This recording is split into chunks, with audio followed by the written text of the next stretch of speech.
The era of ambiguity is over. The line of inheritance will no longer be a guessing game. The moment those words were spoken, the air inside Windsor felt different. Heavy. Final. Like a door closing that everyone secretly hoped would stay ajar forever. On December 12th, 2025, the grand corridors of the castle didn't echo with footsteps or ceremony, they froze. King Charles stood behind that gilded lectern, royal arms glaring gold under the lights, Union Jacks unmoving, and for once, there was no mistaking it. This wasn't a father talking. This wasn't a wounded man reacting emotionally. This was a sovereign drawing a line so sharp it cut through generations. He didn't raise his voice. He didn't dramatize it. That almost made it worse. Calm, surgical, deliberate. He spoke of clarity, of conscience, of duty. And then came the sentence that changed everything. Prince Harry and his children would no longer be recognized as heirs to the House of Windsor. No ceremonial inheritance. No legacy claims. No ambiguity left to hide behind. The silence that followed wasn't just shock. It was the sound of history rearranging itself. What the public didn't know yet was that this decision didn't begin that day. It began weeks earlier when Charles reportedly uncovered a handwritten codicil from March 2022, Queen Elizabeth's final private instruction written just 6 months before her death. Inside it, a secret clause, an olive branch soaked in hope, £20 million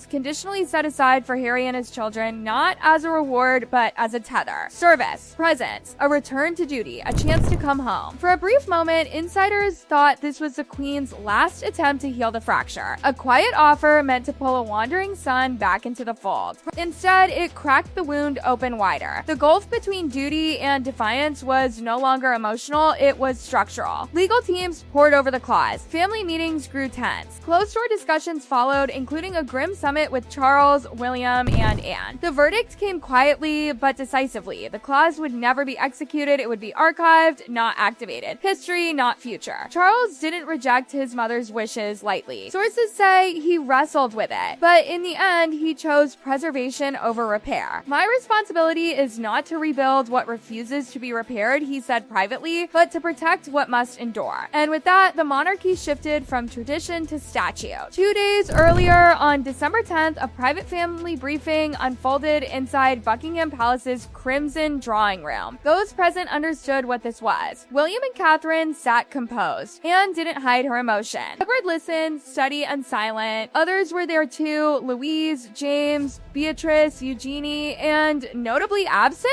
Harry, Meghan. Their absence spoke louder than any protest ever could. Charles stood beneath Queen Victoria's portrait and announced that inheritance, succession, and custodianship would no longer be passed down through assumption or sentiment. It would be written, defined, enforced. Anne reportedly said what many had been thinking for years: it was time. William remained calm, unflinching. Later, Louise would quietly cry, telling staff it wasn't about revenge, it was about responsibility. That illusion the public clung to, that royal inheritance meant palaces and jewels and untouchable wealth, shattered in one speech. Charles made it brutally clear the monarchy is not a prize. It is a burden. Assets worth billions would now be categorized, monitored, and guarded. Only those in good standing, actively serving, would touch anything of constitutional weight. Harry and his children were excluded completely. Not temporarily, permanently. There was no response from Montecito, no statement, no podcast episode, no carefully worded Instagram post, just silence. But behind closed doors, devastation brewed. Harry, sources said, was especially crushed over his children. A friend of Meghan's claimed this was erasure, not just of titles, but of existence. Inside the palace, the response was colder, steadier. This wasn't about memory, it was about separation. Family grief versus public duty. By January 2026, Charles promised a royal succession charter would be released, the first of its kind. Names, roles, responsibilities, exclusions. No more guessing, no more leaks, no more half status. And as the dust settled, attention shifted to the ones who stayed. William and Catherine didn't celebrate. They worked quietly, immediately. William took on expanded oversight of educational grants tied to the duchy. Catherine met with curators, archivists, historians. Their message wasn't loud, it was consistent. Where others walked away, they endured. During Catherine's frightening health scare earlier in 2025, William never missed a duty unless he was at her side. That loyalty didn't go unnoticed. The new charter would list them not just as heirs, but as first-tier custodians of parks, palaces, and cultural heritage. Succession was no longer passive, it was hands-on, audited, evaluated. Being next in line didn't mean privilege, it meant performance. Even the children were brought into it. Days later, at a private seminar inside St. George's house, young royals sat with tutors and advisors, not learning about tiaras or carriages, but about law, neutrality, and stewardship. George reportedly asked a question that stunned the room. What happens if no one chooses to serve? It was the kind of question Elizabeth would have both feared and admired. Catherine's role deepened quietly. Digitization projects, ethics curricula, archival preservation. Staff called her the archivist in pearls. She wasn't preserving history for nostalgia, she was shaping it for survival. When asked about pressure at a charity event days later, her answer was simple. Pressure reminds you it isn't yours to own. Anne and Edward stood as living proof of the new doctrine. Decades of service without spectacle. Anne's lifetime of engagements now codified into permanent stewardship. Edward's quiet rebuilding of the monarchy's physical backbone. No drama, no interviews, just work. Charles reportedly said it plainly, William would carry the crown, but Anne and Edward carried its spine. And then there was Montecito. Festive lights glowing in London, silence in California, no denial, no negotiation, just the finality of exclusion. A confidential letter dated December 8th informed Harry that he and his children would no longer qualify for any legacy access. It was countersigned by William and Anne, an intergenerational consensus that slammed the door shut. Legal action was whispered. Anger flared.